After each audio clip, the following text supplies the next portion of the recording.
Je suis rentré plus tôt que prévu de mon voyage d'affaires. Ma femme donnait un dîner. Elle ne m'a pas offert de chaise. Elle m'a présenté comme la regrettable erreur que j'ai faite à l'université. Sa sœur a ricané, je t'avais dit qu'il se montrerait sans être invité. Mon beau-frère a chuchoté, les papiers sont déjà déposés, pourquoi te ridiculiser? J'ai juste hoché la tête et dit, profitez bien de votre soirée. 3 jours plus tard, j'ai agi. Thibaut Dumont passa les doigts dans ses cheveux poivre et sel tandis que le taxi s'arrêtait devant sa maison de banlieue. Les lumières jaillissaient de chaque fenêtre, projetant de longues ombres sur la pelouse impeccablement entretenue. Étrange, on ne l'attendait pas avant 2 jours, mais l'urgence avec le client de Rio avait été résolue plus rapidement que prévu. Il avait essayé d'appeler Vanessa plusieurs fois pendant son vol, mais elle n'avait pas décroché. « Vous êtes sûr que c'est la bonne adresse ?» demanda le chauffeur, observant une rangée de voitures inconnues alignées le long de l'allée. « Oui », répondit Thibaut, lui tendant 20 €. « Gardez la monnaie. » 10 ans de mariage, et Thibaut pensait qu'il connaissait sa femme. Ils s'étaient rencontrés lors de sa dernière année de faculté de droit, alors qu'il peinait à joindre les 2 bouts, travaillant de nuit dans une entreprise de sécurité pour payer ses études. Vanessa Lefebvre était entrée dans sa vie comme un ouragan. Fille du juge Philippe Lefebvre, elle avait grandi dans un luxe que Thibaut ne pouvait concevoir. Leur mariage avait fait froncer les sourcils au sein du clan Lefebvre, mais Thibaut avait bâti sa réputation de spécialiste en criminalistique numérique, établissant son propre cabinet spécialisé dans les affaires d'espionnage d'entreprise. Thibaut attrapa sa mallette et se dirigea vers la porte d'entrée. Le son des rires et du tintement des verres s'amplifia à mesure qu'il approchait. Il fronça les sourcils, Vanessa n'avait rien mentionné concernant une réception ce soir. À l'intérieur, le foyer s'ouvrait sur leur salle à manger, où 8 personnes étaient assises autour de leur table en acajou. Vanessa présidait à la tête, un verre de vin rouge dans sa main manucurée, ses cheveux auburn relevés en un élégant chignon. Elle se figea au milieu de sa phrase lorsqu'elle l'aperçut. Thibaut, son nom tomba plat de ses lèvres, son sourire s'évanouissant. Quelle surprise! La conversation mourut, tous les regards se tournèrent vers lui.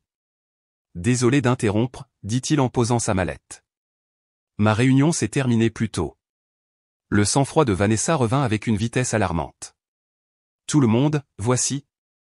Elle marqua une pause, son sourire forcé. La regrettable erreur que j'ai commise à l'université. Un silence choqué suivit. Thibaut eut l'impression d'avoir été giflé. Élodie, la sœur cadette de Vanessa, sourit d'un air suffisant depuis sa place à côté d'un homme que Thibaut ne reconnaissait pas. Je t'avais dit qu'il se montrerait sans être invité, dit-elle en levant son verre dans un faux toast. Thibaut resta là, incapable de comprendre la scène qui se déroulait devant lui. Ce n'étaient pas des amis, c'étaient des étrangers, à l'exception d'Élodie et de son mari Antoine, qui se pencha vers Thibaut avec un chuchotement venimeux. Les papiers sont déjà déposés, pourquoi te ridiculiser? Les papiers? Des papiers de divorce? La pièce pencha sous les pieds de Thibaut à mesure que la compréhension lui vint. Ce n'était pas juste un dîner, c'était une célébration de quoi? De la fin de leur mariage? Thibaut scruta la table, il n'y avait pas de place vide pour lui. Il n'y en avait jamais eu. Profitez bien de votre soirée, dit-il doucement en reprenant sa mallette. Il monta à l'étage, dans leur chambre, fit un sac de voyage pour la nuit et repartit sans un mot. Personne ne l'appela. Alors que la porte se refermait derrière lui, Thibaut entendit le rire reprendre, plus fort qu'avant. Le son le suivit jusqu'à sa voiture comme une malédiction. Thibaut s'enregistra à l'hôtel Bellevue, en centre-ville, un endroit où il logeait souvent ses clients lorsqu'ils étaient en ville. Le concierge, Michel, le salua avec un sourire familier qui s'estompa lorsqu'il remarqua l'expression de Thibaut. « Tout va bien, monsieur Dumont ? J'ai juste besoin d'une chambre pour quelques jours, Michel. » Dans sa suite, Thibaut se versa 3 doigts de scotch et fixa les lumières de la ville. 10 ans. 10 ans à soutenir Vanessa à travers son entreprise de design d'intérieur raté, son bref passage dans l'immobilier, sa passion actuelle pour la collection d'art. 10 ans de vacances avec sa famille jugeante. 10 ans à essayer d'être digne de l'illustre nom Lefebvre. Mais quelque chose ne collait pas. Les papiers de divorce, s'ils existaient, n'avaient pas été signifiés. Et qui étaient ces gens à sa table de dîner? Thibaut alluma son ordinateur portable. La criminalistique numérique n'était pas seulement sa profession, c'était son super pouvoir. Les gens considéraient la vie privée comme un droit, mais personne ne savait mieux que lui qu'à l'ère numérique, la vie privée n'était qu'une illusion. Il accéda à distance à leur réseau domestique. Vanessa n'avait jamais changé les mots de passe qu'il avait configurés il y a des années ou une erreur de débutant. En 1 heure, il avait téléchargé des mois de ses SMS, emails et historiques de navigation. Ce qu'il découvrit lui glaça le sang. Vanessa n'avait pas seulement planifié un divorce, elle démantelait systématiquement leur vie commune depuis plus d'1 an. Elle avait ouvert des comptes séparés, transférant de petites sommes chaque mois de leurs investissements conjoints. Elle avait rencontré Antoine, qui n'était pas seulement un beau-frère, mais aussi un avocat spécialisé dans les divorces impitoyables, connu pour laisser les conjoints ruinés. Mais le véritable choc vint de ces échanges de SMS avec quelqu'un enregistré sous le nom de JM. Leur communication était cryptique mais orientée vers quelque chose de bien plus grand qu'un mariage en échec, des références à la fondation, à l'héritage du vieil homme et à l'élimination des obstacles apparaissaient à plusieurs reprises. Thibaut creusa plus profondément. Il pirata le stockage cloud de Vanessa et trouva un dossier intitulé Initiative Méridien.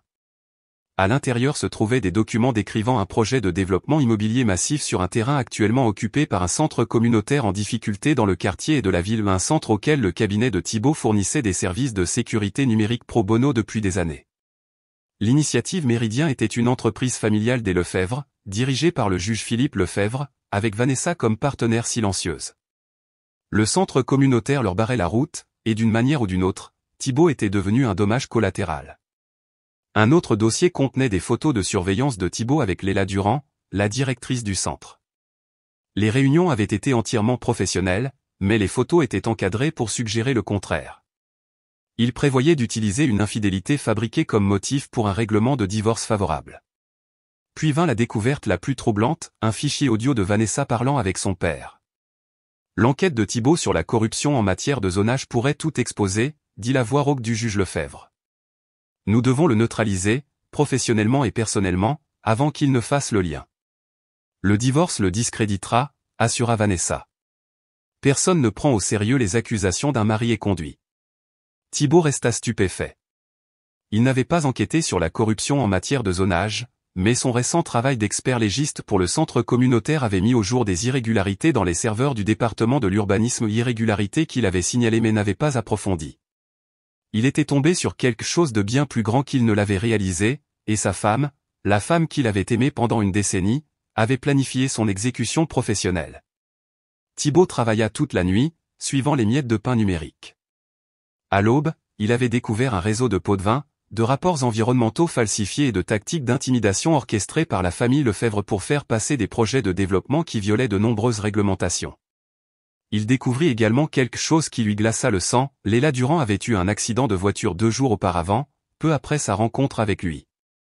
Elle était dans un état critique, sans témoin, un délit de fuite. Thibaut ferma son ordinateur portable alors que le soleil se levait à l'horizon. 3 jours. Il se donnerait 3 jours pour se préparer. Le 3e matin, Thibaut s'habilla avec soin dans son meilleur costume anthracite. Il avait peu dormi mais avait travaillé constamment, rassemblant des preuves, passant des appels à des contacts de confiance et préparant des paquets d'informations numériques pour une distribution précise. Il prit un taxi jusqu'au palais de justice, où une conférence de presse était prévue à 10 heures. Le juge Lefebvre devait annoncer l'initiative Méridien, présentée comme un renouveau urbain pour le quartier et de la ville en difficulté. Thibaut se glissa inaperçu parmi les journalistes et les fonctionnaires de la ville. Sur les marches du palais de justice, le juge Lefebvre se tenait droit dans sa robe judiciaire, flanqué de Vanessa, d'Élodie, d'Antoine et de plusieurs hommes que Thibaut reconnaissait du dîner, des membres du conseil municipal et des investisseurs. Son téléphone vibra avec un SMS d'un numéro inconnu, tout est prêt.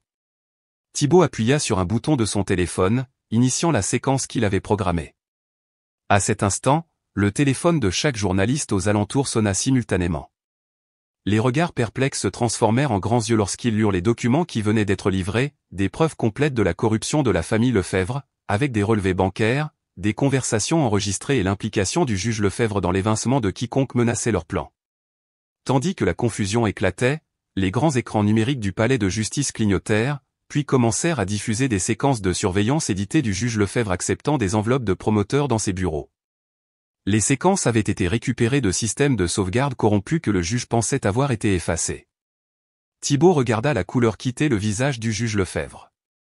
Les yeux du vieil homme parcoururent la foule, se fixant finalement sur Thibaut. La reconnaissance lui vint, suivi de la fureur. Alors que les gardes de sécurité se précipitaient pour éteindre les écrans, des agents fédéraux sortirent de véhicules banalisés, se dirigeant droit vers les marches du palais de justice. Vanessa vérifiait frénétiquement son téléphone, qui explosait de notifications. Elle leva les yeux, parcourant le chaos du regard jusqu'à ce que son regard rencontre celui de Thibaut. Son visage se tordit d'incrédulité. « Comment as-tu pu savoir tout ça ?» articula-t-elle à travers la foule. Thibaut se contenta de redresser sa cravate et de se détourner. Son travail n'était pas terminé. À midi précisément, le conseil d'administration de la banque de Vanessa reçut des rapports détaillés sur ses manipulations financières et ses transferts illégaux. À 3 heures, le barreau régional avait des documents attestant des violations éthiques d'Antoine dans de multiples affaires, y compris la falsification de preuves. Et à 5 heures, chaque grand média d'information avait reçu la preuve de l'implication d'Élodie dans la falsification des rapports d'impact environnemental pour les développements Lefebvre précédents. Ce soir-là, alors que Thibaut était assis à l'hôpital à côté du lit de Léla, son état finalement stabilisé, il reçut le premier de nombreux appels paniqués de Vanessa. « Ils gèlent les comptes. Ils ont arrêté papa. Que as-tu fait ?» Thibaut la laissa aller sur la messagerie vocale. Il avait déjà déposé une demande de divorce ce matin-là, avec des preuves qui garantiraient que Vanessa ne recevrait rien. L'empire de la famille Lefebvre s'écroulait, brique par brique soigneusement posée. 2 semaines plus tard, alors que la couverture médiatique du scandale de corruption de la famille Lefebvre continuait de dominer les gros titres, Thibaut visita le centre communautaire. Des rénovations étaient en cours, financées par un donateur anonyme qui avait acheté le terrain et l'avait placé dans un fonds fiduciaire au profit de la communauté. Léla, maintenant en fauteuil roulant et en convalescence, le salua avec un sourire entendu. « Tu ne m'as jamais dit que tu étais un tel joueur d'échecs, » dit-elle en regardant les ouvriers du bâtiment renforcer les fondations de l'immeuble. Thibaut haussa les épaules. « Je préfère y voir de la justice. »« Et votre femme ?»« Ex-femme, » corrigea Théil. Elle négocie actuellement un accord de plaidoyer, avec le reste de sa famille. Léla le scruta. « Y avait-il quelque chose de réel dans tout cela, votre mariage ?» Thibaut considéra la question, observant un groupe d'enfants jouer au basket sur le terrain qu'il avait veillé à maintenir. « Je crois que oui, dit-il finalement, juste pas pour nous deux. » Alors qu'il se dirigeait vers sa voiture, son téléphone sonna. C'était Michel de l'hôtel Bellevue. « Monsieur Dumont, votre nouvelle suite est prête. » Le Pentouze, comme demandé. « Merci, Michel. » Thibaut sourit pour ce qui semblait être la première fois depuis des mois. « Je crois que je vais aimer la vue d'ici. » Il conduisit vers le centre-ville, vers une vie reconstruite selon ses propres termes, laissant les ombres de la trahison derrière lui. Parfois, il se disait que les règlements de compte les plus silencieux étaient les plus complets.